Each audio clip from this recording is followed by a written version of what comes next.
Hello everyone and welcome back to my channel. As you can tell from the title, I am going to show you how to make two different style masks. But before we get into this video, make sure you are subscribed to this channel.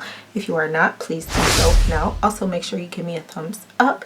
If you would like to follow me on social media, all of that is linked in the description, and let's get into it. Okay, so what we have here, we have the pleated mask, which is the common mask that everybody has been using. This one is the more fitted mask, and in this one I have the adjustable nose guard here, and I'll show you how I did that.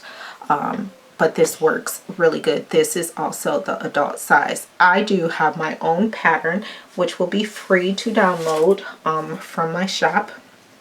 It has my little notes on here, but I created my own pattern. So if you guys want to get that pattern, it's a free download. You just go to my site and it's all right there. This one, I adjusted the pattern that I made, that I just showed you. I adjusted it down to make it more of a kid size. And this one also has the nose guard, the adjustable nose guard in here, and these are the more fitted masks. Now if you want to see me do a video using tie straps instead of elastic, then I can do that at another time, but I just want to show you guys what I've been doing. I've been busy doing this, so I figured since I'm already doing it that I'll just show you guys how I made these. Okay, so I just want to show you all of the supplies I use to make my mask. This is the adjustable part that I use. Now I have this in my basement. As I said, I have my pattern. I actually adjusted that pattern and put it on cardboard. So I just transferred it over.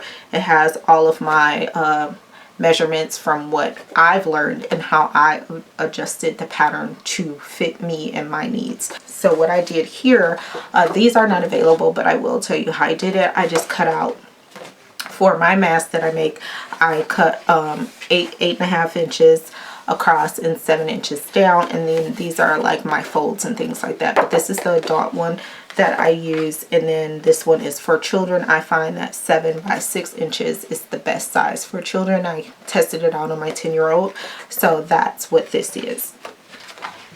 And then I have here 1/4 inch elastic, which is what I use. I cut it for the fitted masks, I cut it 5 inches, and for the other mask, the pleated ones, I go about 5.5, 6 inches when I cut this, and I cut 2. So we'll get into how we make it. We're going to start off with the pleated mask first.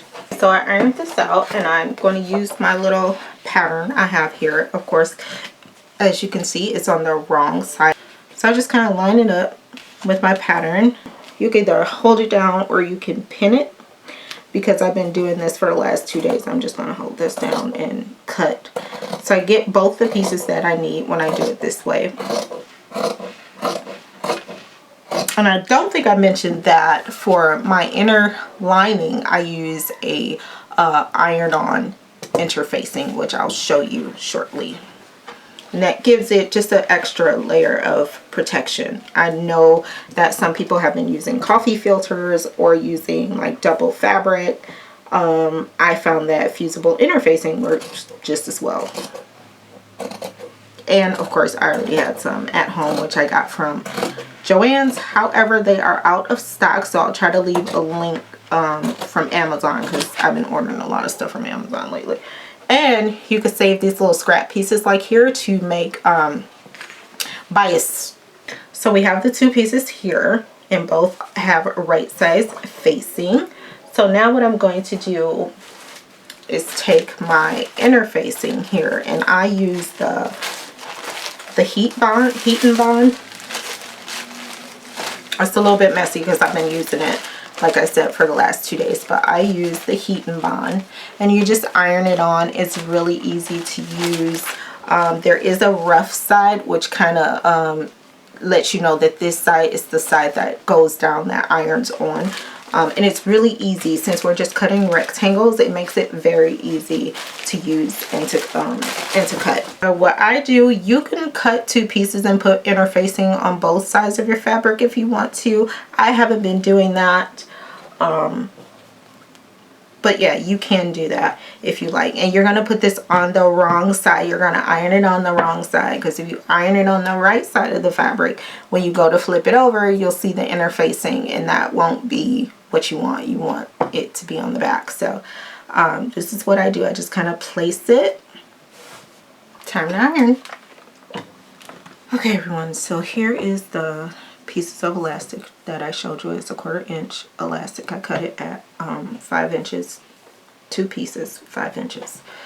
So this is what the fabric looks like when you put the interfacing on it. It's a little bit more sturdy as opposed to this one who doesn't have it.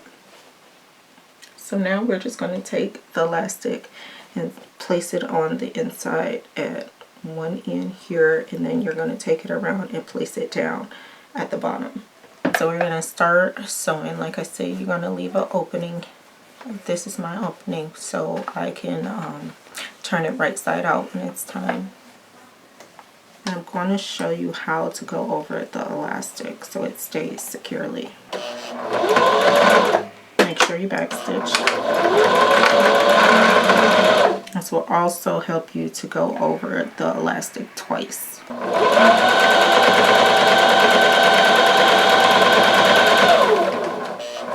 Once you're finished, you're going to backstitch again. Okay guys, so we're going to turn this right side out. Okay, so I have this wooden dowel here. You guys have seen this from some other crafts that I've done.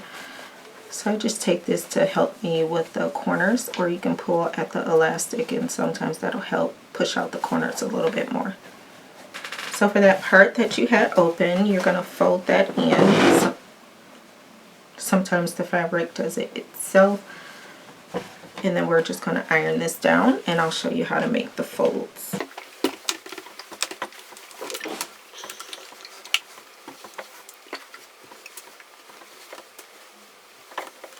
I hope you guys have a good view, because we're able to make our pleats right now. So you're going to go up.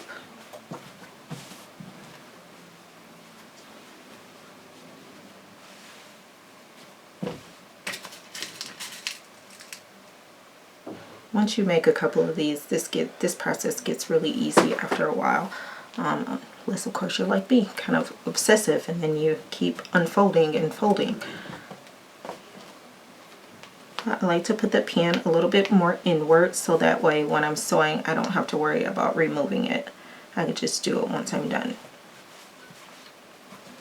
So this part is totally up to you. I'm only going to make 2 folds. You can make 3.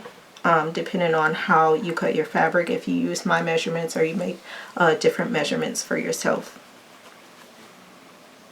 Okay, so this is what it should look like right now, and then you're just going to sew all the way around.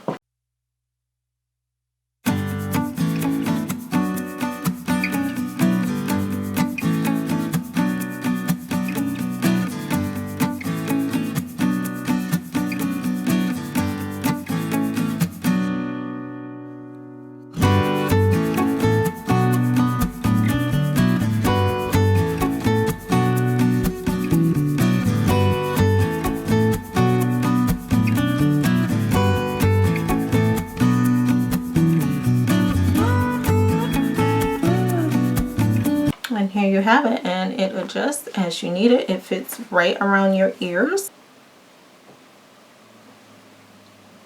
And there we have it, guys. This is our pleated mask. Now let's move on to our fitted mask.